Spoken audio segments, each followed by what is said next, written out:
Muy bien, continuamos entonces para repasar un poco las tendencias para el 25, qué sugerencias tenemos, cuáles son las alternativas de inversión, riesgo y bueno, para esto estamos convocando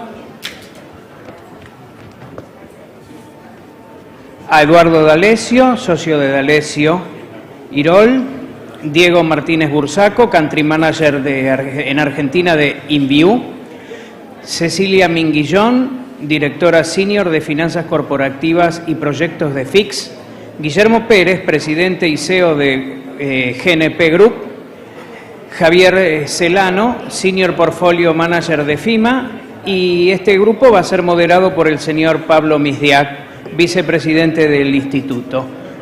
Bueno, perfecto. Yo se los dejo por acá.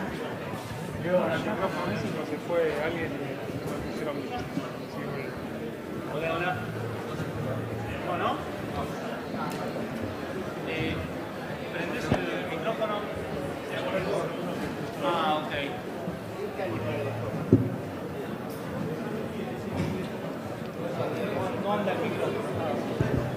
Hola, ahí estamos.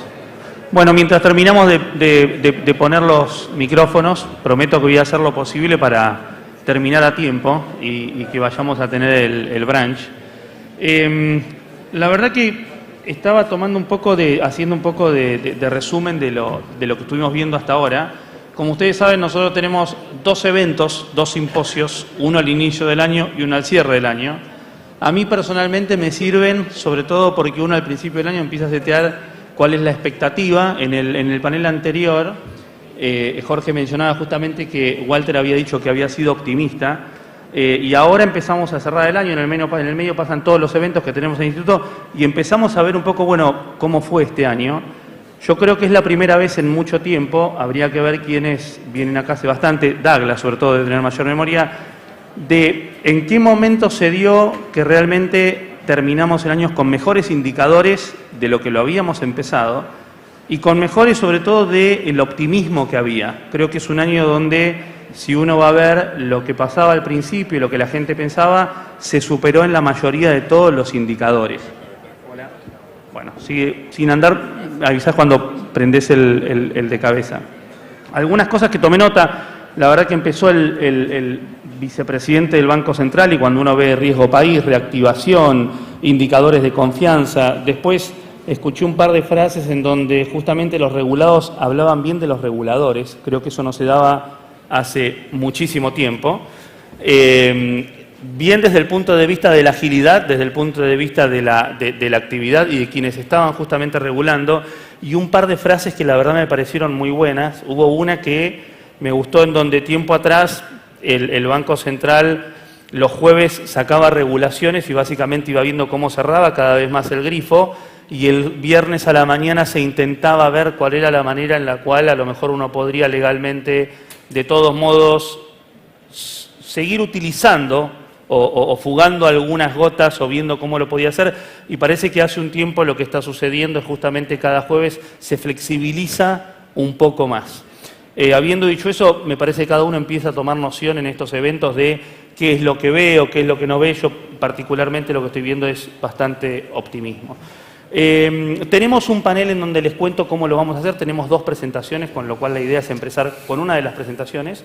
Luego vamos a terminar con otra de las presentaciones y después vamos a estar hablando un poco justamente de qué es lo que está pasando desde el punto de vista de qué pasa con los fondos, qué pasa con calificaciones, qué pasa en el ámbito económico.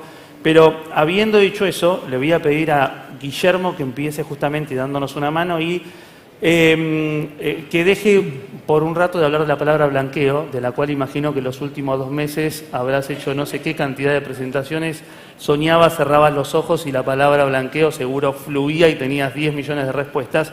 Pero tal vez dentro de todo esto, ver si también hay o no hay optimismo, pero creo que tenemos que volver a la base y empezar a hablar también un poco de lo que es la estrategia fiscal empresarial, ¿no? Desde el punto de vista de que a lo mejor paremos un poco la pelota, si estamos acá o no estamos todos haciendo las cosas bien, qué tenemos que hacer, qué no tenemos que hacer y cómo las empresas tienen que sobre todo cuidar la parte fiscal de todo lo que tiene que ver con las compañías. Así que Guillermo habiendo dicho eso, todo tuya la primera presentación. Y se terminó el blanqueo, ¿y ahora qué? Exactamente. Recuerden que tenemos un número de WhatsApp que está arriba, bueno, sí, por si alguien quiere ir haciendo algunas preguntas y las vamos levantando. El botón del medio. ¿El botón del medio? Bueno, perfecto. Bueno, miren, generalmente, seguramente el 99,99% de ustedes no son tributaristas. A veces hay una impresión muy equivocada de esta disciplina, se creen que es simplemente un compliance y llenar formularios, no es así. Hay muchísima creatividad, muchísimo ingenio, muchísima cantidad de cosas para defendernos de la carga tributaria que impacta en nuestras empresas. Esta charla normalmente la doy en 1 hora y media, 2, acá la voy a dar en 10, 12 minutos. Si lo veo con carita de bueno ahí a Pablo, capaz que le saco un minuto más. Esta charla tiene 3 ejes. Yo hablo un poquitito de la evolución macro, que explica el porqué de la carga tributaria empresarial y social que nosotros como individuos sufrimos. Y después vamos a hablar un poquito de estrategia fiscal empresarial, esta vez no de estrategia patrimonial, que tiene que ver más con los individuos, para que vean todo lo que las compañías pueden hacer para, de alguna manera, protegerse de la tremenda carga fiscal asfixiante que todavía sufrimos todas las empresas, digamos, porque si bien se están haciendo muchas cosas, todavía falta mucho por hacer y evidentemente Argentina es uno de los principales países exportadores de impuestos del mundo. Si vemos la parte esta de las causas macro, hiper resumido, esto normalmente lo doy mucho más tiempo, Argentina ha adolecido de una falta de proyecto de país, eso provocó que en 120 años de historia sufriéramos 30 crisis, una cada 4 o 5 años. Los empresarios que están acá son héroes, no cobardes, como alguna vez escuché a algún periodista decir en algún coloquio de idea. La pobreza, desde que empecé a trabajar en los años 70 hasta ahora, antes había 3 pobres cada 100, hoy hay 50 cada 100. Esa es mi triste historia profesional en relación a lo que viví en mi país. Todos ustedes saben las causas. El gasto público aumentó desde el 2002 a la fecha de un 20% del PBI, que es más o menos el promedio de la región latinoamericana, a un 45%. Eso significa que ese gasto público hay que financiarlo de alguna manera, que normalmente se financia con emisión, lo que equivale a inflación o hiperinflación, se financia con deuda, estamos absolutamente endeudados y es bastante difícil conseguir el mayor endeudamiento, ahora se va a empezar a poder conseguir, seguramente, dado las últimas noticias electorales del mundo. Y la tercera manera de financiar este gasto es con impuestos, tenemos la recaudación impositiva más asfixiante del mundo según el Banco Mundial. Eso significa que la presión tributaria que tenemos sobre el sector formal, porque en Argentina hay un 40% de evasión, es más del 50%. O sea, la presión tributaria nacional y provincial es de un 30%, sin incluir impuestos municipales, que son enormes. Si lo dividimos por .60 sobre digamos, el sector formal, da que la presión tributaria es más del 50%. Ante este problema, bueno, tenemos un sistema tributario que todos sabemos que es regresivo, complejo y completamente distorsivo, y vamos a ver cuáles son las consecuencias micro que esa situación macro ha generado en nuestras empresas y en nosotros como individuos. A nivel de empresas, no sé si ustedes lo saben, pero si desagregan de sus balances la carga previsional y la carga impositiva, eso se lleva a 2/3 partes del esfuerzo de ustedes de todo el año. Por lo tanto, no entiendo por qué no se le da suficientemente recursos a pelear y batallar contra esos 2/3. Cuando nos quedamos con 1/3 y resulta que le ponemos todos los recursos de la empresa al tercio y a los 2/3 le ponemos muy poco. ¿Sí o no? Ahí hay algunos cuantos por ahí. Bueno, ¿qué nos pasa como individuos? En ese saco que acá mi amigo Diego ha comprado, si es que es argentino, no sé si es importado, y si fuera de lana o lo que fuera, el que hizo la oveja, le pasó todos los impuestos al que hizo la bola lana, le pasó todos los impuestos al que hizo el hilo, le pasó todos los impuestos al que hizo la tela, le pasó todos los impuestos y la carga social al que hizo el que lo fabricó, pasó al mayorista, al minorista, fue Dieguito y se encontró que de los 100 que pagó, 70 son impuestos. Dicen que son 50, son 70, son entre 60 y 80%, hecho el cálculo. Y después a Diego, a la vuelta de la esquina, lo está esperando el impuesto a las ganancias, bienes personales, ajuste por inflación y otras cargas y hierbas varias. Independientemente de tu capacidad de ahorro, porque ganancias lo pagás, si tu consumo es superior al mínimo no imponible y deducción adicional, no sabemos si te queda capacidad de ahorro para pagar impuesto a las ganancias. Como es muy poquito el mínimo no imponible, capaz que es injusto eso.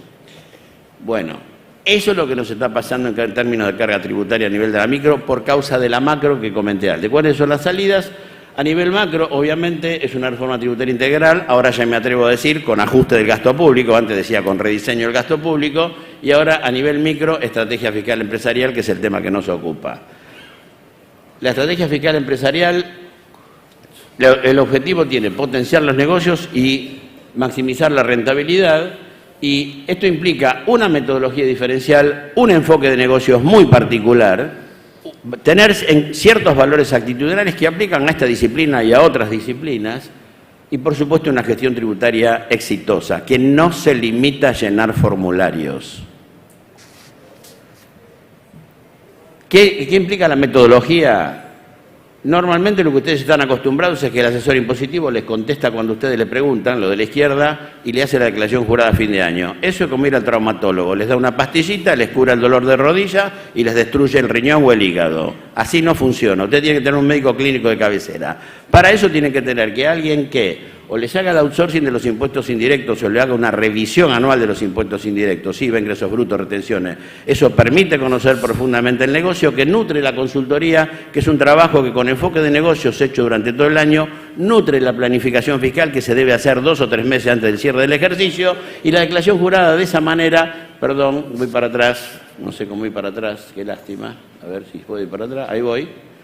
Y eso nutre la declaración jurada, que es en definitiva ver la efectiva implementación de las ideas que ocurren en todo ese proceso virtuoso que se da, como se da igualmente con el famoso antiguo médico clínico de cabecera. Entre esto y esto es el día y la noche.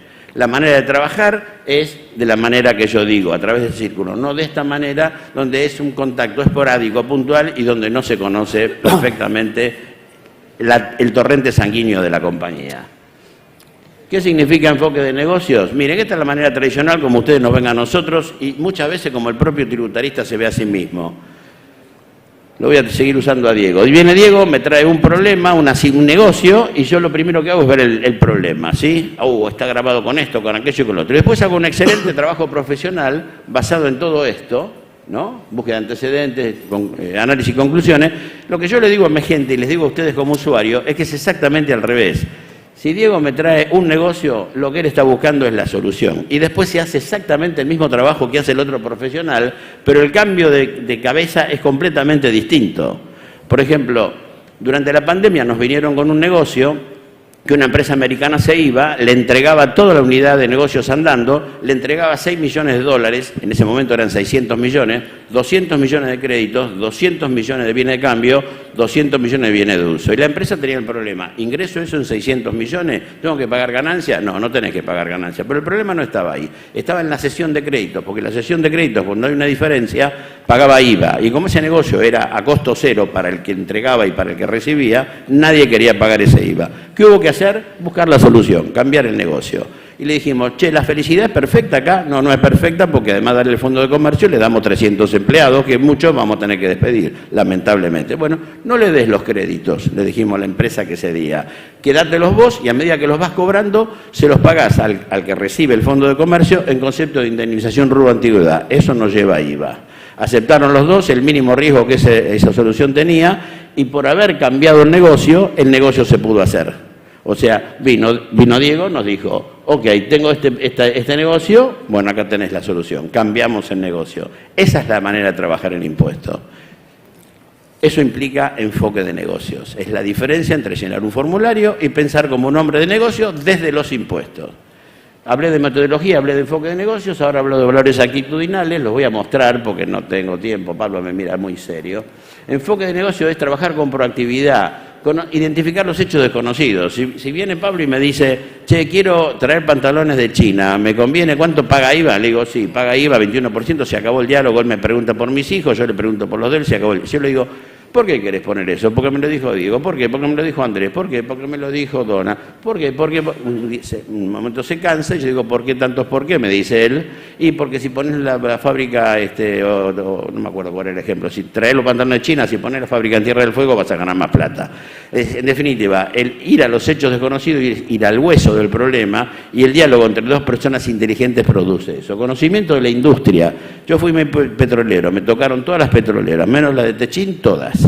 Y yo me desgrababa siempre los fierros que iban a la refinería. ¿Por qué? Porque había una desgravación para los fierros que uno compraba para el proceso industrial. ¿Cómo se definía proceso industrial? Cuando la materia prima entraba en un estado y salía en un estado diferente del que había entrado. Nunca me deducía los tanques de almacenamiento, los que están al lado de la cigüeña, porque eran para almacenar. Un día me voy a Comodoro Rivadavia y me explican que acá no era como en Arabia, que había que meter el agua a presión a 3.000 metros de profundidad, salía el agua con minerales más el aceite bituminoso, que es el crudo, el aceite bituminoso iba a la refinería y el agua se tiraba, vaya a saber por dónde, por ahí se tiraba, y entonces ahí había proceso industrial, porque se separaba el aceite bituminoso del agua y los minerales. Por lo tanto, me entré a desgravar todos los tanques de almacenamiento. Eso significa conocer el negocio y la industria.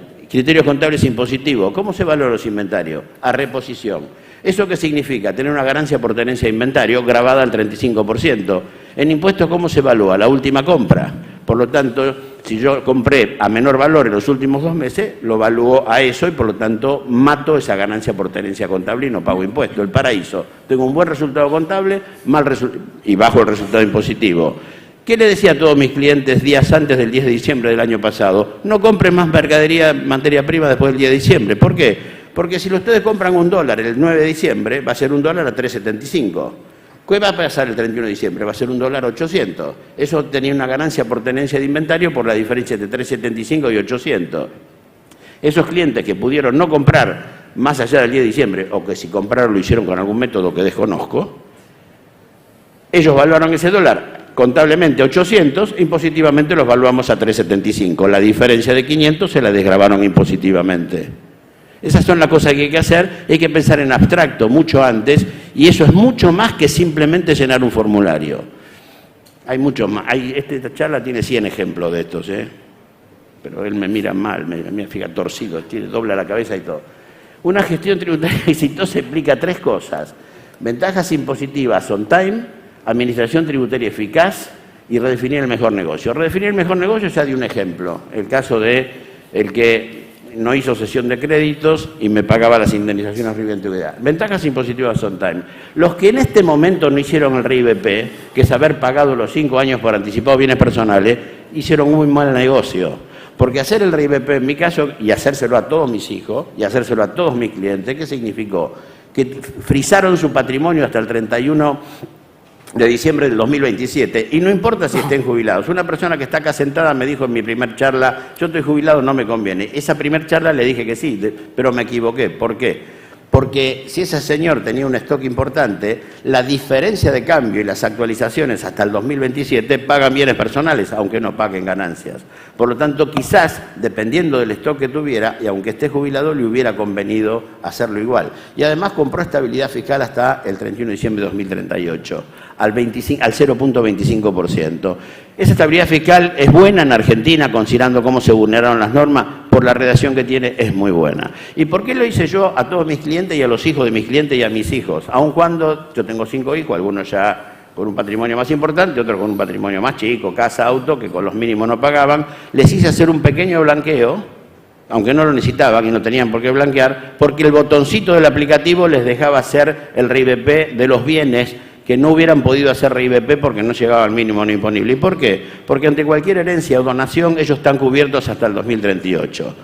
Mis hijos y los hijos de mi cliente. El RIBP era un negocio total. Eso es una ventaja impositiva on time. Y administración tributaria eficaz significa administrar muy bien todas las operaciones de la compañía, desde lo legal, desde bienes de cambio, desde bienes de uso, desde créditos, del devengado exigible.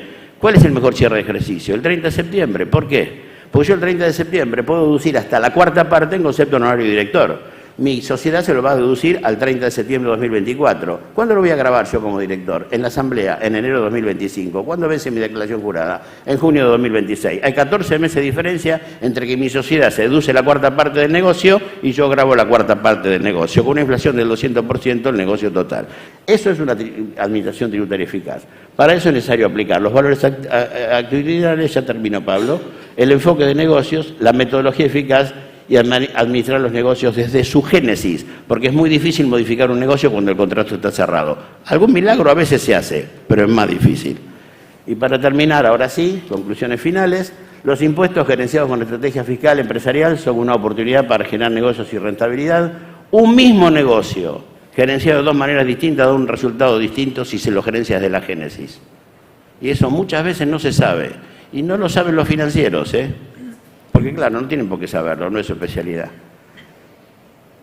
Por eso los negocios deben ser gerenciados de su gestación. Instalar la conciencia tributaria en la dirección y el management es vital, porque esto se logra de arriba para abajo, no de abajo para arriba. Y ahí simplemente tienen mi teléfono y nuestros mails por si alguno se quedó con alguna pregunta, porque tiempo para preguntas creo que no va a haber.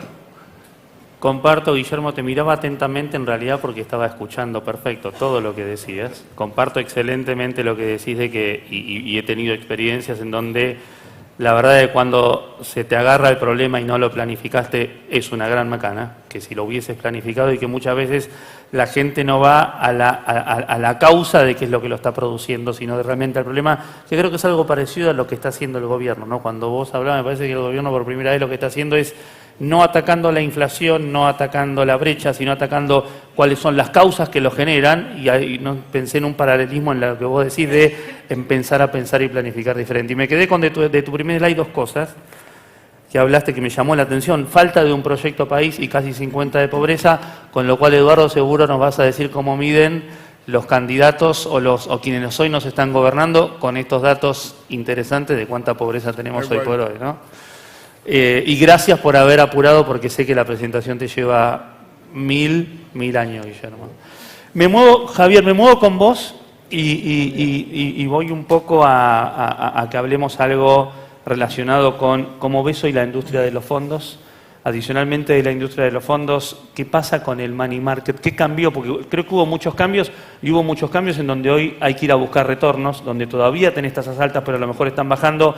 Contanos un poco qué es lo que estás viendo hoy, qué está sucediendo. Exacto. Bueno, buen día. Gracias por la invitación, Pablo y Douglas. Bueno, la industria es una industria de fondos en la Argentina, es una industria enorme de 52 billones de pesos. Actualmente, de esos 52 billones, tenemos un 55% de la industria es money market, como vos dijiste, y solo un 10% la industria de T+1, ¿no? Fondos T+1, que son fondos de cortísimo plazo de la curva con LECAPs del Tesoro y demás.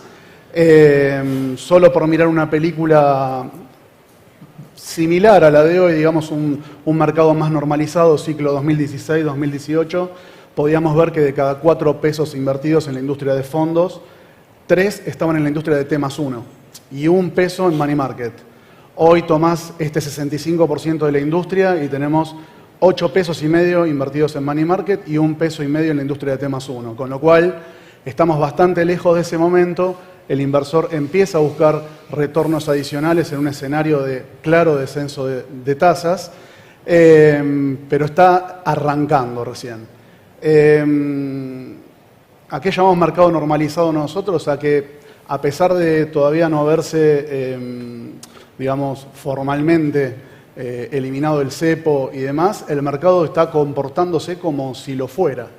¿Sí? Primero porque la deuda argentina está performando desacoplada inclusive de la región. Solo por citar un ejemplo de hace poco nada más, el dato de empleo en Estados Unidos duplicó lo que esperaba el mercado, en coincidencia con una Reserva Federal que esperaba, que se decidió, mejor dicho, a un descuento en la tasa de interés. Bueno, inmediatamente vino este dato de empleo y el mercado empezó a preguntarse rápidamente, justo que ahora hay una baja en las tasas, ¿no será que esto es sinónimo de mayor inflación en Estados Unidos?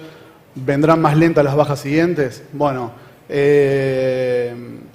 las curvas de deuda de la región se acomodaron, es decir, empeoraron, y Argentina siguió comprimiendo. Entonces, es como que por el lado de las curvas en pesos en Argentina también se están comportando como un mercado normalizado, ¿sí? Con tasas fijas descendiendo, la curva de bonos con CER, como comentaba el colega Emilio, empinándose, y eso es todo un comportamiento que ya vimos en ese ciclo, ¿no? Es, por así decir, más sano para operar. Mismo en el mercado de ROFEX, hoy los participantes que están operando en la curva de futuros son los inversores. No está el Banco Central presente en ese mercado cuando lo tenía saturado hace solo 4 años atrás. Así que Por un lado, lo que es el comportamiento del mercado en general es una mirada bastante optimista.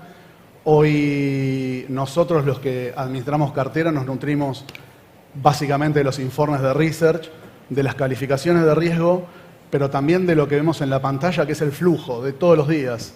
Y es lo que nos da una especie de empujón a las decisiones que, por supuesto, se dan en el entorno de un comité, con un equipo de trabajo, ¿no? con una estructura. Nunca son decisiones individuales, pero estamos viendo bastante ya trasvasamiento a buscar algo más de retorno. Nos parece que en mercados normales la curva SER, por ejemplo, que venimos de curvas hipernegativas el año pasado, donde se esperaba el pass-through de inflación y demás por el salto discreto del tipo de cambio. Hoy tenemos una curva con pendiente positiva. Si bien parece una tontería hablar de curva con pendiente positiva, hoy es raro de ver una con pendiente positiva, son curvas que se van normalizando, la curva de tasa fija, la curva SER, la curva de futuros también, donde cubrirse por un salto discreto de tipo de cambio es bastante barato. El inversor hoy puede armar un sintético de dólar link en lugar de comprar un activo directamente de dólar link. Es decir, en cada uno de los segmentos estamos viendo normalización. Eso determinó que a lo largo de este año, en cada uno de los riesgos que se asumen como inversor, sea de cortísimo plazo o de mediano plazo, hubo espacio para alargar algo la duration de las carteras e ir a buscar un retorno adicional. Se validó esto de la compresión de rendimientos, así que nada, estamos viendo todavía una industria muy apoyada en el sector de cash management, que es el 65% del total del mercado, pero ya con trasvasamiento a fondos que ajustan por SER. Sí está medio desapareciendo la intención de invertir en fondos de cobertura, ¿no? Esto ya está visto que a medida que el mercado tiene una percepción de normalización cambiaria, como comentaban en el panel anterior, esa normalización no necesariamente tiene por qué ser disruptiva. Hoy estamos viendo que esa normalización viene de abajo hacia arriba. El apetito por los fondos de cobertura van cayendo, que ocuparon un lugar central en los últimos 4 años en la industria de fondos también. Así que lo que estamos viendo es eso, ¿no? Más salidas de fondos money market.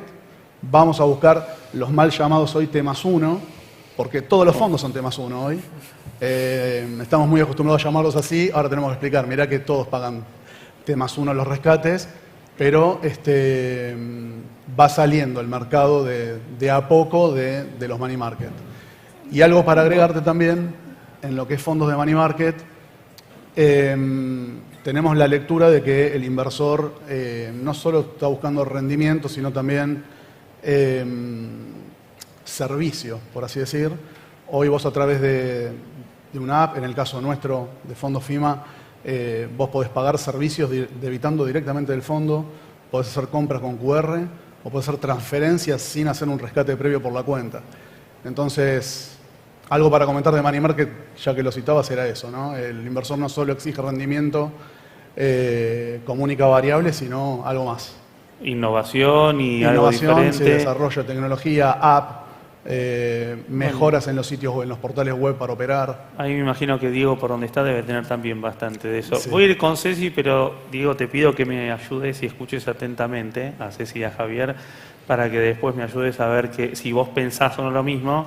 Y adicionalmente de lo que decía Javier, si vos ves que realmente a lo mejor este triunfo de Trump pueda cambiar o no algo de lo que estamos viendo. Me gustó la palabra tuya, normalización, porque siempre de vuelta vuelvo a esto que decíamos, no son palabras en las cuales estamos acostumbrados a hablar de que ya estamos en una normalización. Y voy a vos, Ceci,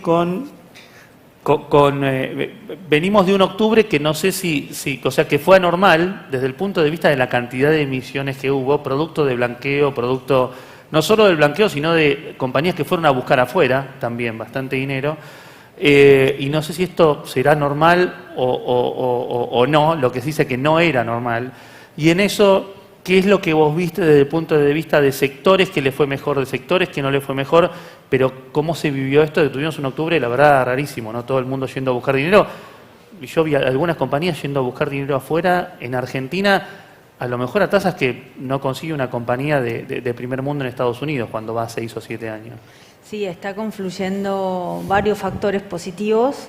Nosotros estamos justamente considerando el volumen de emisiones que hubo este año, arriba de 8.000 millones de emisiones solo de obligaciones negociables.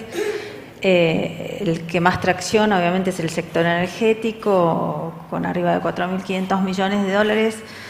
También hay un cambio en el mix de moneda y tipo de emisiones, no hay mucho más hard dollar, menos dollar link. Y sí volvieron los mercados internacionales, que es un factor muy importante. En este momento, digamos, para las calificaciones, donde los sectores están muy dinámicos, el entorno operacional está más normalizado, la inflación está mucho más controlada. Entonces, la afluencia de proyectos y proyectos grandes hace que sea muy importante tener, obviamente, un mercado financiero activo y un mercado internacional abierto. También ayuda bastante que en los últimos años, con el cepo, las compañías desaparecieron un poco de los mercados internacionales, entonces hay poca exposición internacional argentina. Y la verdad es que también lo vimos en la presentación de Vladimir, digamos, el apalancamiento está en niveles absolutamente históricamente bajos. O sea, las compañías durante todo este tiempo, en parte por la alta inflación, manejaron muy bien sus costos, fueron años de reacomodamiento, de mucha reestructuración operativa.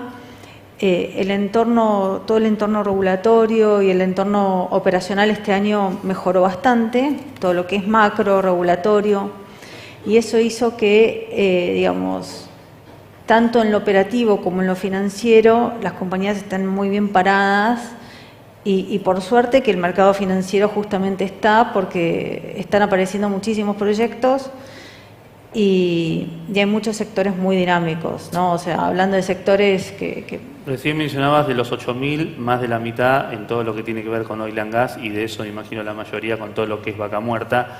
Sí. El resto, ¿dónde tenés o dónde ves sectores beneficiados y alguno que tal vez todavía no lo esté tanto?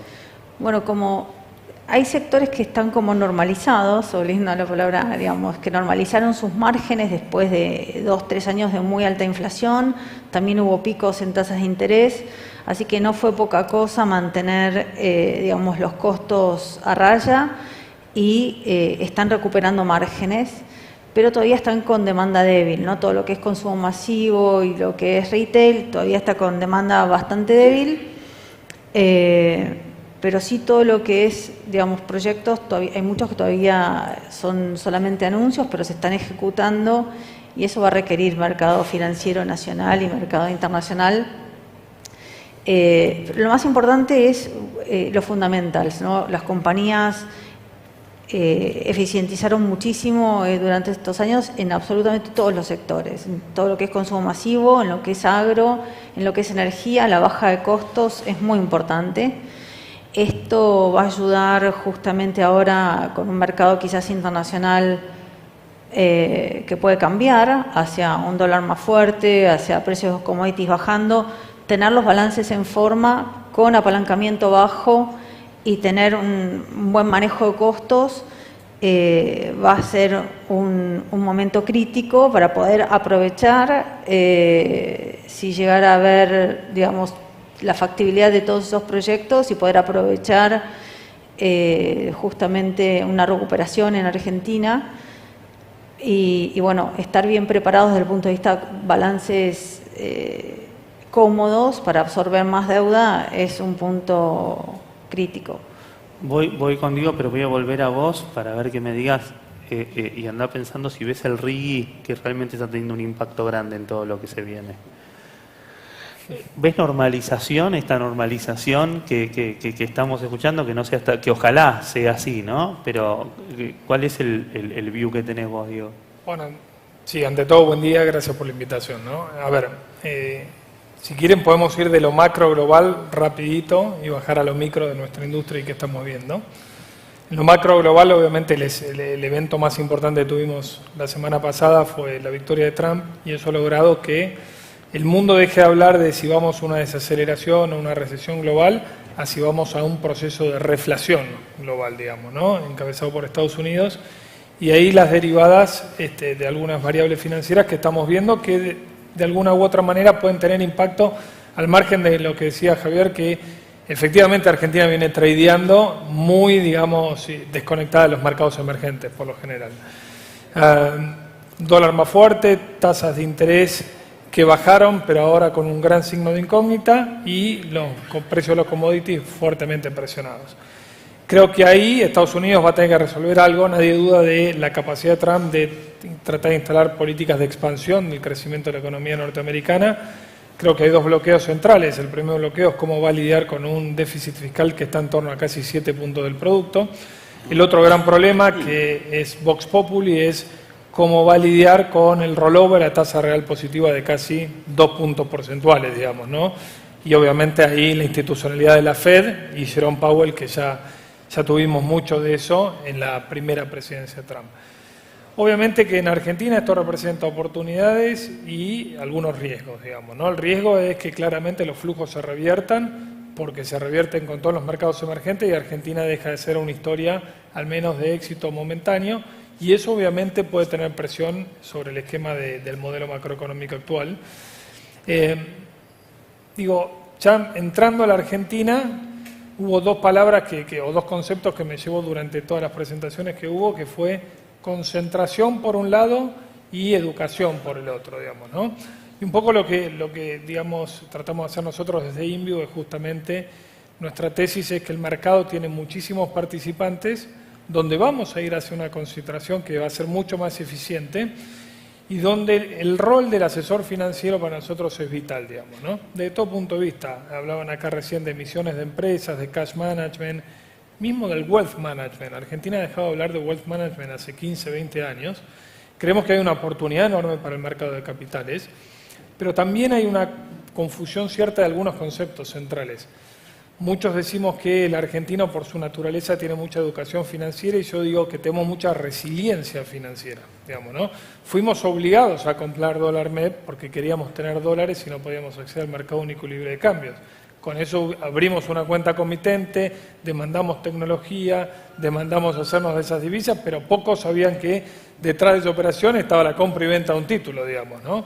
Entonces, ¿Y ves más wealth management ahora en Argentina o más desarrollo como del wealth posibilidad, management real? como oportunidad? Argentina tiene una gran oportunidad de generar una onshorización del ahorro.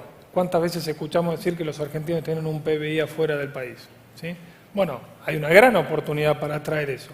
Para traer eso a la Argentina, nosotros creemos que hay varias cosas.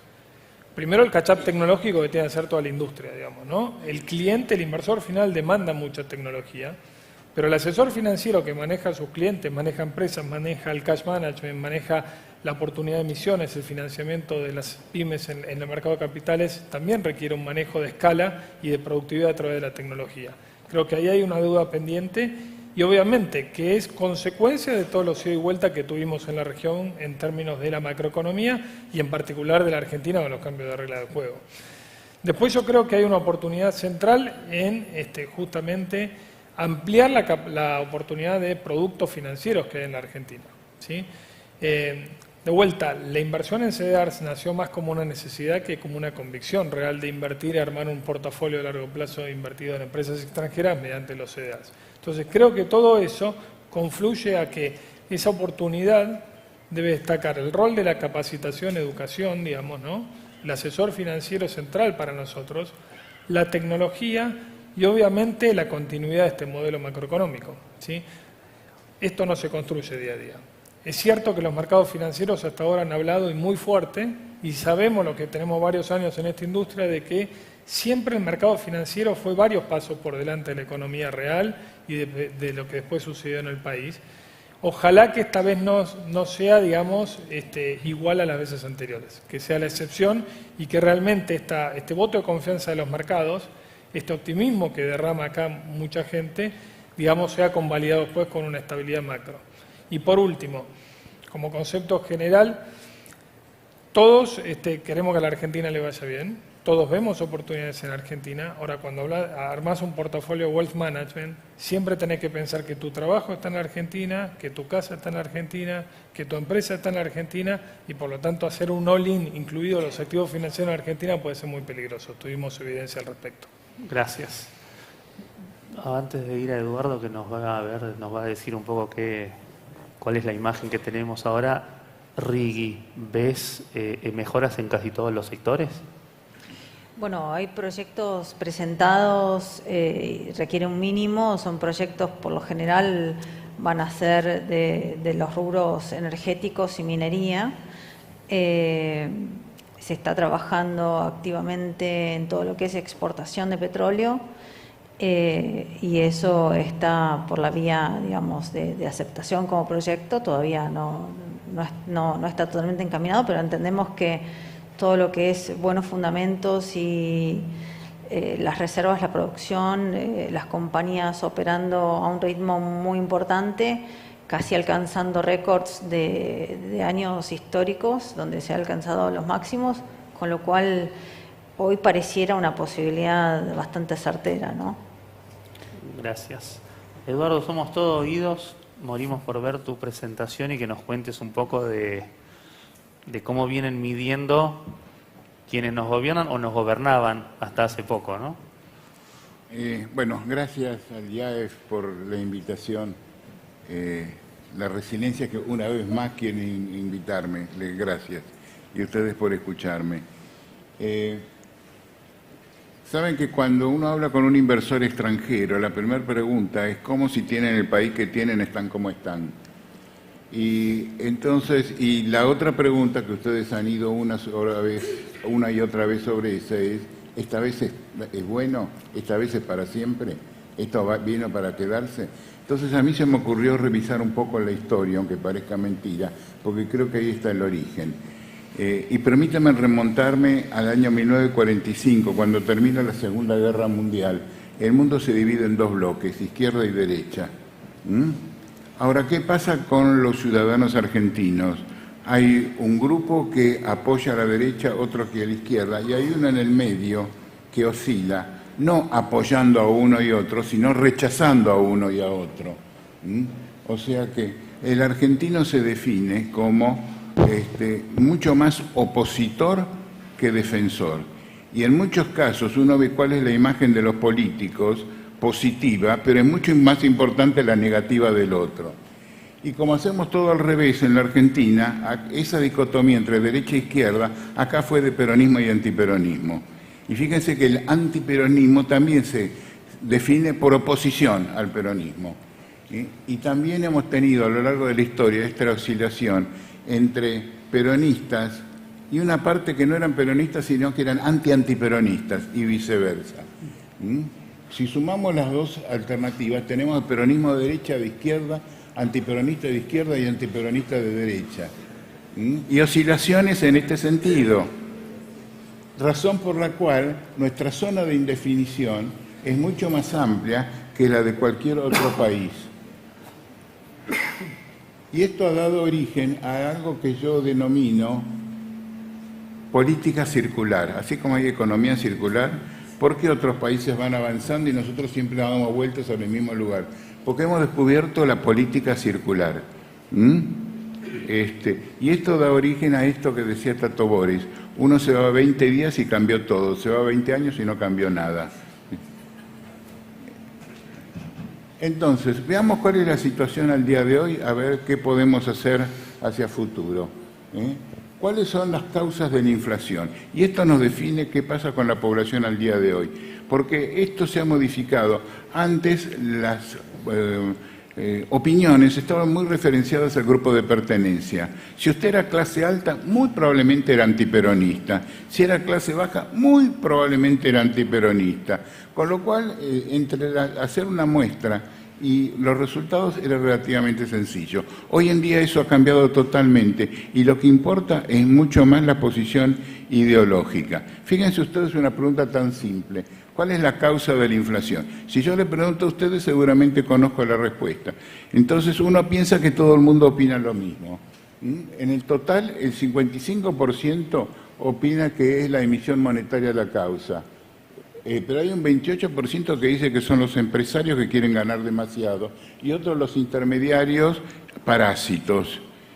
Y dice, ¿cómo puede ser? Porque si yo tomo a quién votó en el balotaje, los que opinan que la emisión monetaria es la causa de la inflación es el 83%. Los que no votaron a La Libertad Avanza, el 83% justamente también, opina que son los empresarios y los intermediarios los que desbocados han producido la inflación. Y uno dice, pero si se los controló, pero no suficientemente fuerte. Encarnizamiento terapéutico se llama eso. Y eso existe al día de hoy todavía como división. Es que hay un grupo que se puede denominar estatista, pro-Estado, donde los problemas los generó el sector privado y los tiene que arreglar el Estado.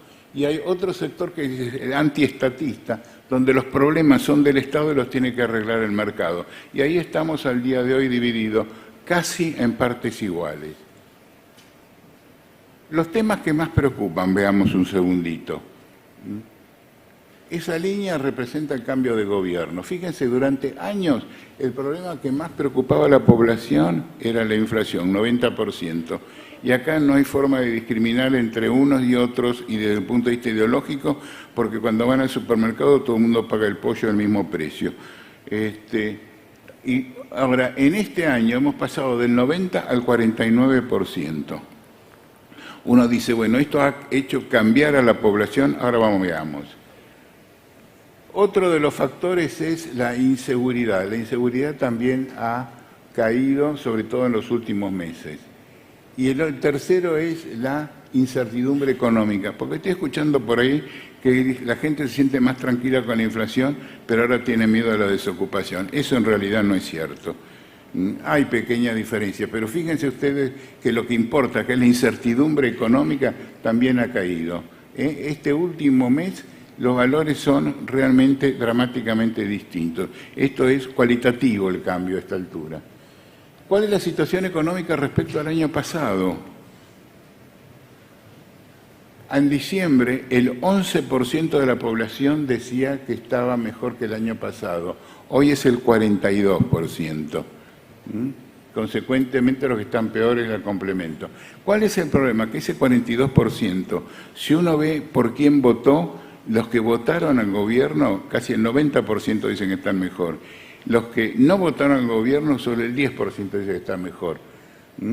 Es un problema de percepción, porque pertenecen a los mismos niveles económicos, a las mismas zonas geográficas, no hay diferenciación por nada, salvo a quien votó. Y la posición económica dentro de un año, ¿cómo la ven? Fíjense que esto se mantiene constante, o sea, ¿por qué? Porque desde el mismo momento que se cambió el gobierno, el 44% de la población decía que iba a estar mejor dentro de un año, hoy es 48%, 51% decía que iba a estar peor, hoy es 47%. Ya como sospechan ustedes, los que están mejor o peor no son ni más pobres, ni más ricos, ni más jóvenes, ni más viejos. Son dependiendo a quién votaron. Entonces, por ahí se escucha que el gobierno ha defraudado a sus votantes y que han caído su aceptación. Falso. Otros dicen que no, que la población está viendo el caer la inflación, etcétera, y está abrazando crecientemente las ideas de la libertad. Falso. No ha cambiado nada. ¿Cuál es la gestión del gobierno nacional? Fíjense ustedes, 47% prácticamente en forma estable dice que es buena o muy buena la gestión. Ya pueden sospechar quiénes dicen una cosa y quiénes dicen otra. Pero no se ha modificado en nada. O sea, decían que era buena cuando estaba todo por hacerse y dicen que es buena exactamente igual cuando está la mayor parte hecha. El ajuste, la caída de la inflación, el mejoramiento de los niveles de seguridad, etcétera. Vamos a la imagen entonces. ¿Qué pasó con la imagen de Milei, por ejemplo? Tuvo una pequeña baja al comienzo y prácticamente se ha mantenido constante a través del tiempo.